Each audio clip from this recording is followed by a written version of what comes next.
ఏపీలో హింసాకాండకు వైసీపీ పూర్తి వ్యతిరేకమని మంత్రి బొత్స సత్యనారాయణ అన్నారు.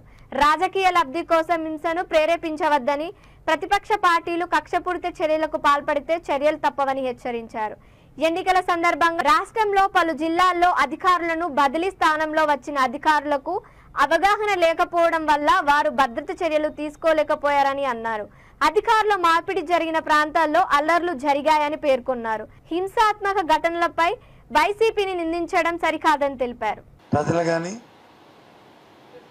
లేదా అధికారులు కానీ అధికార యంత్రాంగాలు కానీ అందరూ కూడా ఎవరి బాధ్యత వారు వారి వారి పరిధుల్లో ఏదైతే ఉన్న మనకున్న సాంప్రదాయం ఉన్నాయో వాటి ప్రకారం ఎన్నికలు జరుపుకున్నాం.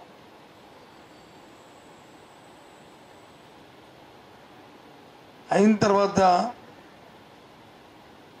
ఒకటి రెండు చిన్న చిన్న సంఘటనలు జరుగుతున్న నేపథ్యంలో వాటిని రాజకీయ లబ్ధి కోసం రాజకీయ కోణంలో దయచేసి శాంతియుతంగా ఉన్న మా ఉత్తరాంధ్ర ప్రాంతంలో ఇటువంటి సంస్కృతి లేని నేపథ్యంలో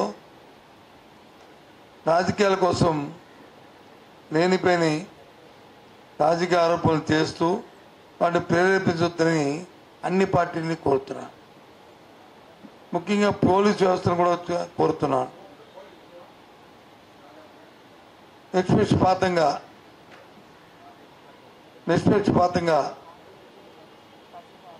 ఏ సంఘటన పట్ల ఏ రాజకీయ పార్టీలు ఉన్నప్పటికీ కూడా తప్పును తప్పుగా చూస్తూ చర్య తీసుకోమని కూడా నేను రిక్వెస్ట్ చేస్తున్నాను, డిమాండ్ చేస్తున్నాను. అదే నేపథ్యంలో రాజకీయ నాయకులు కూడా అనవసరంగా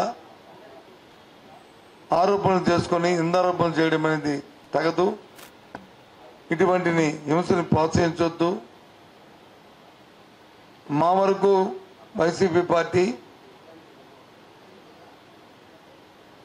దానికి పూర్తి వ్యతిరేకమని చెప్పి మనం చేస్తాం.